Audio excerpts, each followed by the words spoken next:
Hi there, and welcome to A&P with Dr. O. In our video here, we're going to go ahead and mainly focus on the pancreas, but we'll also talk about a few things associated with the small intestine as well. So here we can see the pancreas right here. This off to the side is the spleen. And then this is going to be the small intestine, first part of the small intestine, which is the duodenum. If we take a look at the pancreas, we can see this duct running through it. So this is going to be the pancreatic duct, and this is the way we are going to get digestive enzymes into the small intestine. I'm going to go ahead and turn the model a little bit.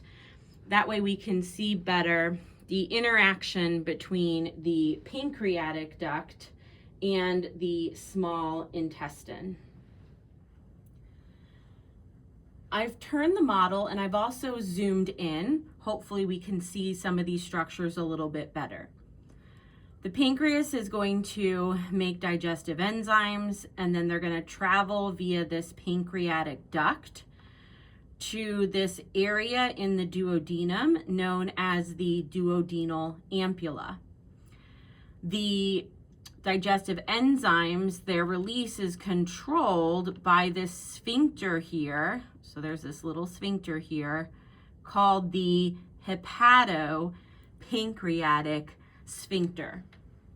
Sometimes it's also known as the sphincter of Oddi. What we can also see really well in this model in the small intestine are these folds. We can see these many folds here.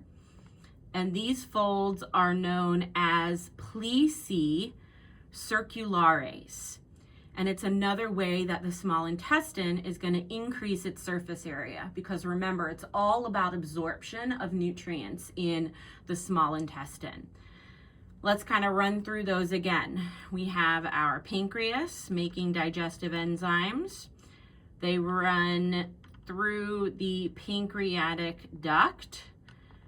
The hepatopancreatic sphincter controls their entry into the duodenal ampulla, this area here.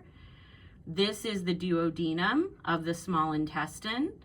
And we can see these folds or ridges here. And those are the pleci circulares.